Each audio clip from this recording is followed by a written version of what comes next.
Traveling across Iowa to see what is happening with our water and our land, it's always inspiring to meet the many people who are working on these issues. We know that two of Iowa's greatest resources are our water and our land, but the really important ingredient that's going to shape our future is our people. This is Professor Neil Hamilton from the Drake University Agricultural Law Center with today's Our Water, Our Land. Our subject today is citizen conservation.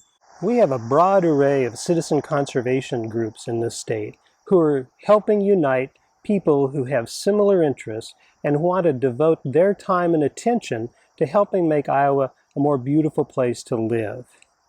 These groups include organizations like the Iowa Natural Heritage Foundation and Iowa Rivers Revival, groups that have been featured in previous episodes, as well as other wildlife groups like the Pheasants Forever and Ducks Unlimited and the historic Isaac Walton League. There are other groups as well, groups like the Iowa Environmental Council and the Sierra Club, and there are land trusts like the Nature Conservancy. And there are farm groups dedicated to sustainable agriculture, like Practical Farmers of Iowa. There are groups for bird watchers, for canoe paddlers, for bike peddlers. You get the point. There's something for everyone.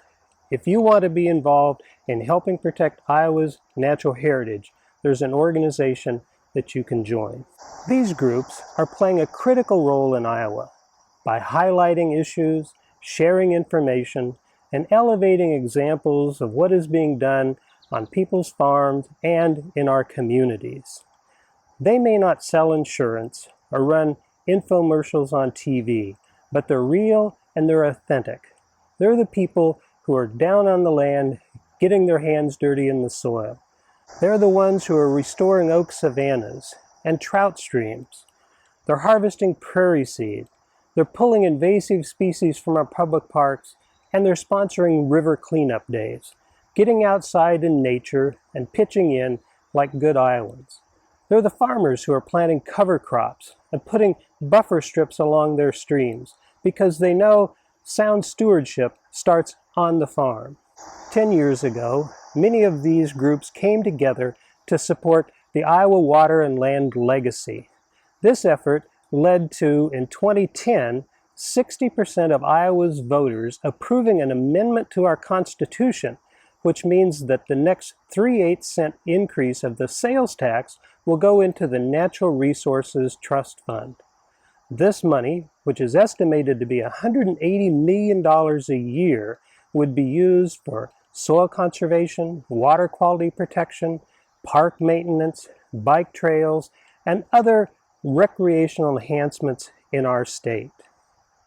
Unfortunately, 8 legislative sessions have passed since that amendment was added to our Constitution, and the legislature has failed to increase the sales tax to fund the trust.